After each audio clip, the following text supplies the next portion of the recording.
everybody. We're the Good Doctors of Abbey Research. I'm Dr. Erin. I'm Dr. Kristen. You are very welcome today to our one-off discussion of the documentary Beauties of the Night, Bellas de Noche, which is available on Netflix. We're experimenting with some different subcultures and some different identities and some different documentaries, and this experiment didn't go as well as some of the others. It's a 2016 documentary that profiles 4 showgirls from the Mexican subculture of showgirls, and that's all we learned about it in the hour and a half, folks. So yeah, it was clunky and weird and made with a very specific audience, and that audience did not include Dr. Kristen and I, because we know nothing of showgirl culture or why it was so significant to Mexico in the 70s and 80s. And I think we ended the documentary not much wiser about it than when we started. Dr. Kristen, how did this one sit with you?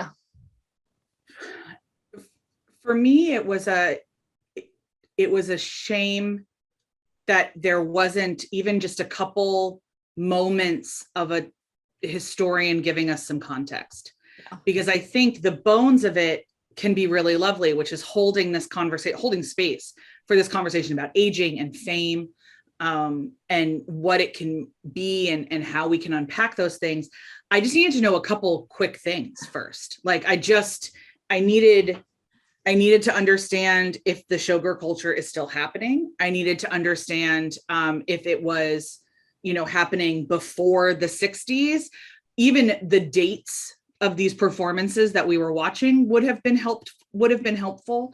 A couple more chyrons to kind of connect people, because one of the things with some of the performers is that they've had so much, they've chosen to become very, very friendly with Botox. And so their faces don't look like they did when they were younger. And so I couldn't keep track sometimes of who was talking, and how I connected to which performer and what was going on.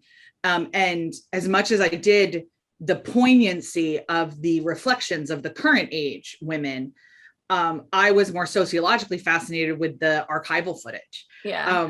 And some of that is because that subculture, as far as I can tell right now, I didn't do any extra research from this, because I'll be very honest, it did not compel me to, even though they may have wanted to. I did not feel compelled to investigate anything past this. It appears that this is a very specific Mexican thing, and I would imagine a very specific Mexico City thing, which was one of my other questions. Like, there's a lot of cities in Mexico. Mexico's pretty big. Mexico's really big. Were they all in Mexico City? Did some of them head out to the Yucatan? Were some of them on the Pacific coast? Is this just in Tijuana? Like, where did this happen? And that felt like also an oversight to me. Give me some geographical understanding, because if you make a documentary about the showgirl culture in America, like, what do you mean Vegas? Do you mean Reno? Like, we have a lot of different cultural shorthands where if you're a showgirl in Reno versus a showgirl in Vegas, your level of skill and what that even means and kind of things like that. But then I'll also say that something I found very fascinating, and something that we continue to talk about both on and offline recently, is the different way that different cultures talk about sexuality in women's bodies.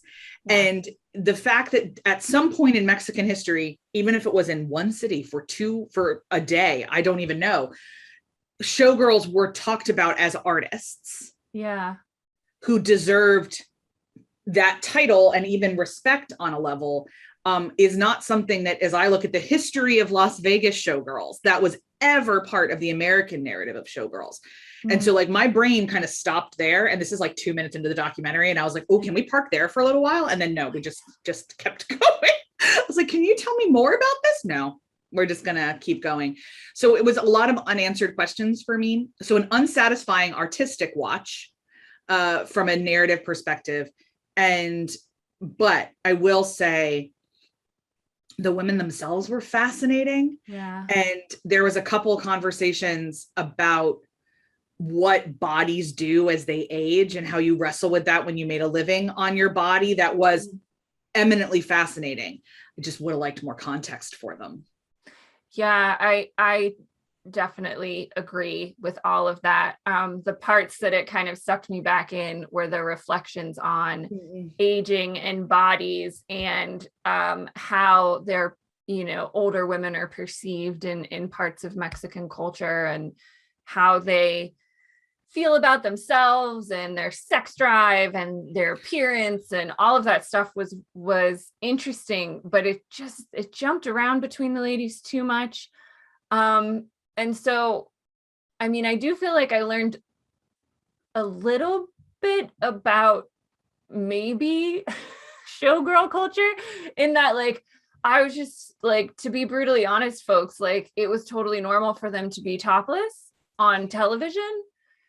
And I like, please explain that to me. Yeah.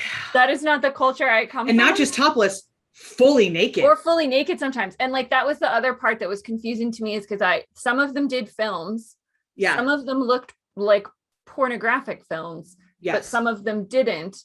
And I didn't understand like the levels. I think there were possibly levels. Like, I don't think all of them did the nude stuff.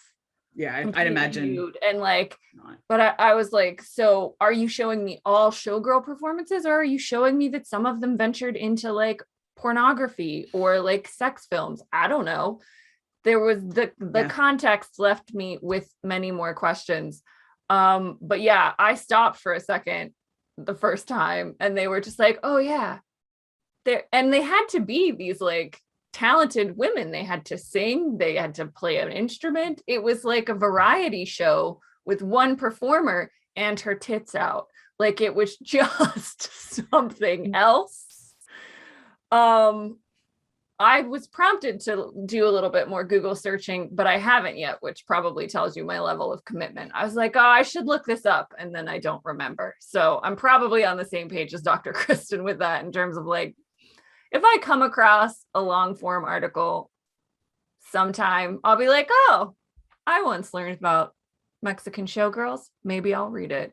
Yeah, at some point on Colonizers World Tour, we will go to Mexico. Yeah. And if in that we come across the entire arts culture of the 1960s, cool. I'm excited. I'm happy to learn about it. But I don't think I will be jumping the gun of everything else I have to learn currently. Agreed. Yeah. It's an odd one, folks. So if you like oddball films, if you want to learn vaguely a little bit about four ladies from they're not even all from Mexico, because I found a review to help me explain it a little bit, which didn't help because it was from The Guardian, and it was like, this piece is brilliant. But your woman. Yeah, I read that one and I was just like, oh, this is a very British perspective on a very artsy film. Yeah. Wanda was like from Paraguay, I think. So yes, possibly. Yes. That's what I learned in the article, not in the documentary. And I'm like, so is this like a Central and South American thing? Y'all, we don't know. We'll find out eventually, and maybe we'll film us telling you about it. And if you know, as always, please tell us. That's a good transition. If you watch this film and have thoughts and feelings, please share them with us. We'd love to hear from you. And we will say, if this is your first time talking to us, we are always open to learning. This isn't us saying that we're not interested. This is us saying we're not currently going to pursue that knowledge independently. If the knowledge shows up, we will gratefully receive it. We will consume it. I'm always looking for ways to get better at Jeopardy. So I feel like this could come up sometime. So if it happens in my Jeopardy studies, we'll be sure to update you guys. In the meantime, thanks so much for listening. Make sure to do the YouTube-y things or the podcasty things, depending on where you're consuming this. Like, subscribe, rate, review, tell your friends and family. And more than anything else, make sure to comment and tell us what you're thinking. Send us a DM on your favorite social media platform or comment on the YouTube video and join the conversation. I am Dr. Kristen. I'm Dr. Erin. This has been a pleasure, and we'll see you next time. Bye, everybody.